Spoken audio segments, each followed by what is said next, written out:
All righty. So March 8th through April 12th.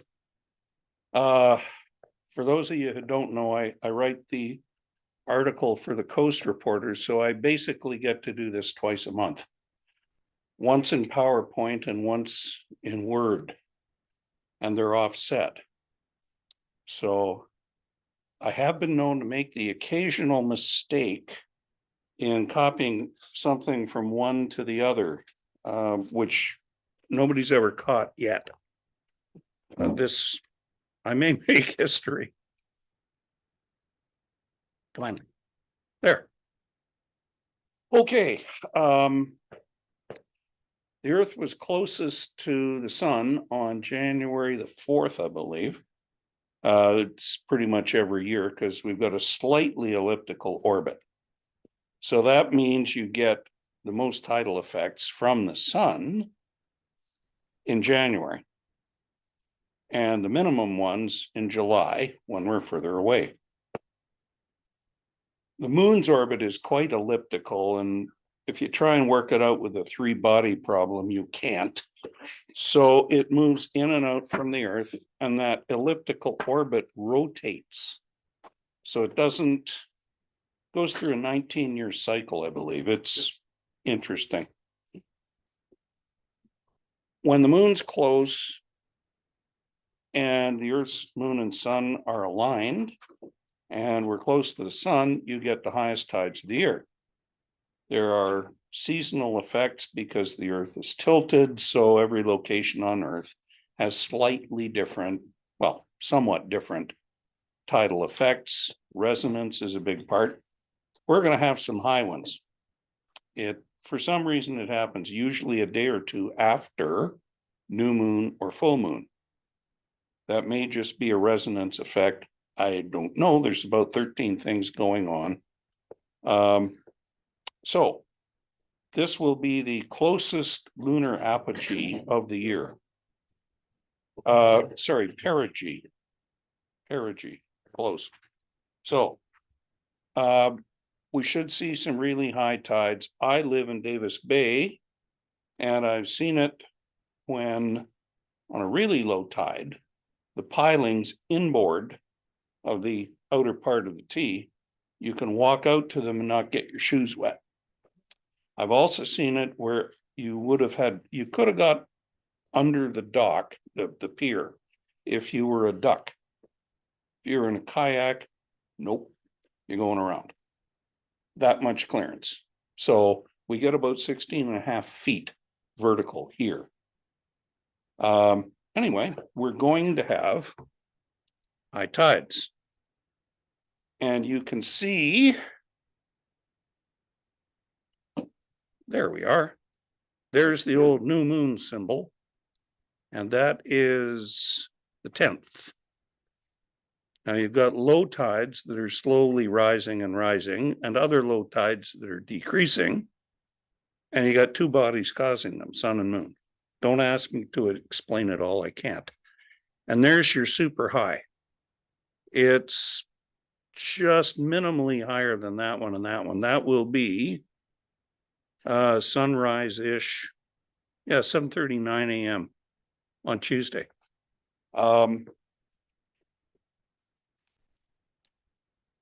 I just think it's very interesting. You get all kinds of science that goes into this, but a lot of it is just observational and modeling, matching a model, because there's a lot of stuff, anything to do with turbulence, you can't model. It's an unfortunate consequence of fluid mechanics. You can't model it. You can approximate it, but you can't do it analytically. So it's always fun. Highly nerdy careers are made out of this sort of thing. And we have a comet. 12P Pons-Brooks. It was discovered back in about the 17th or 18th century by a guy by the name of Pons. They call it a Halley-like comet because it has roughly the same period, 70 odd years. Goes out to Neptune, zooms back in, and a lot of comets, because they've come from well beyond the inner solar system, there's a cloud, the Oort cloud way out there, and other stuff that's not really closely affected by the sun, and the interactions out there, because the sun's gravity is so weak, it's sort of noise, Brownian motion out there. So they don't tend to rotate in the same plane as all the planets and the sun. Everything rotates the same right-hand direction. Uranus got hit, it's tilted. We got hit, we're tilted, and so on. But they're all pretty much in the same plane. This comet isn't. It comes in from out at Neptune and goes by, I think, just inside or just outside the orbit of Venus. So it's not going to get scorched. That's when you get the real wow factor on a comet, is when you cook it and everything starts boiling off. And it's pretty spectacular. Hale-Bopp was like that. It was a monster. Neowise was pretty cool. And Comet, I forget what. Yeah. Nope, it was in the first decade. Oh, it was one word. Anyway, I could see it in daylight when I lived in Whitehorse for a few days, coming up just before the sun. Before the sun got up, you could look up, the sky's blue, and there's a comet, which is not that common. So, inclination to ecliptic is 74.2 degrees. It's like this. Because they're measuring the smallest angle, it's actually slightly retrograde. It doesn't rotate the same direction. It's doing it the opposite direction, but it's tilted. And its speed, 30, this is as of today, 39 kilometers a second. That's boogieing.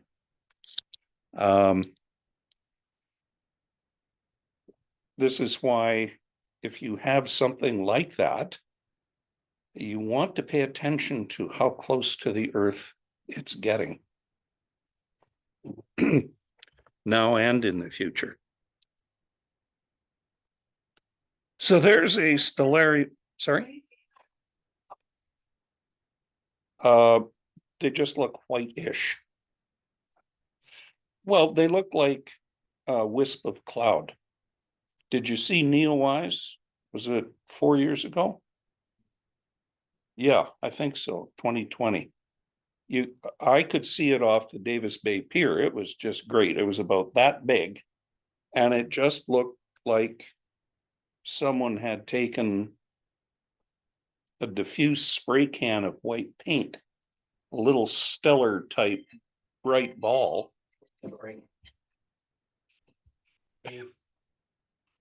I thought it might be me. Anyway, and this wispy, smoky trail behind it. That's what they look like. When they're really close, they can be this big in the sky.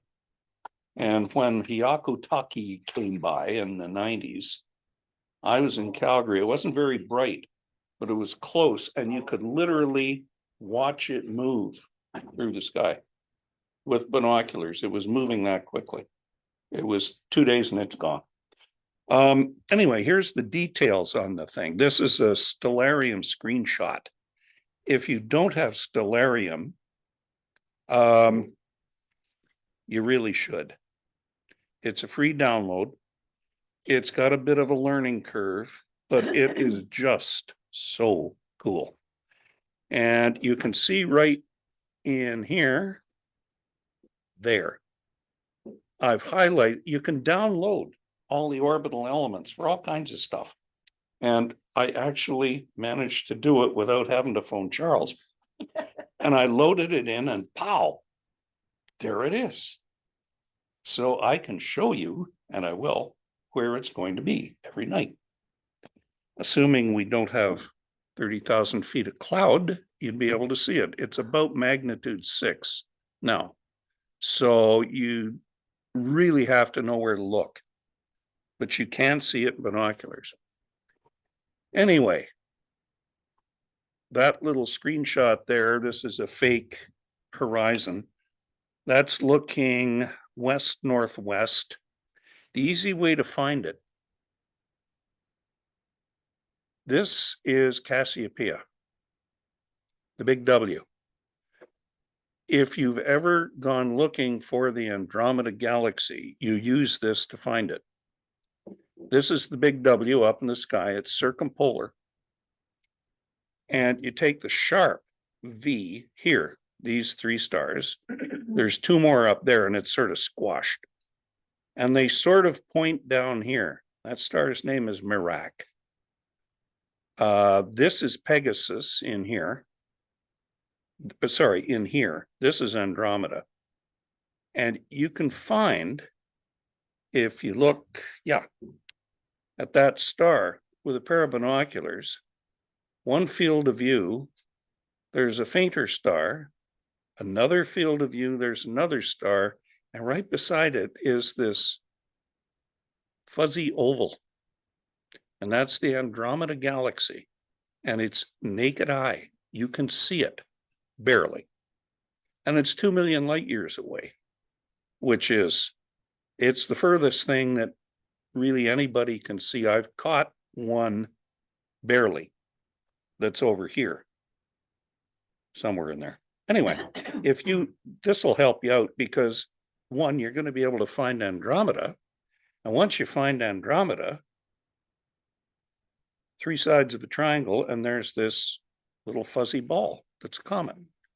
And it should have a bit of a tail. Now, so this is today at 7 p.m. Oh, 17 minutes ago. So that's where it was. And you can find Jupiter up here if you have a view, of course. So what are they both going to do? This is what they're both going to do. Jupiter and the comet. Jupiter moves relative to the stars.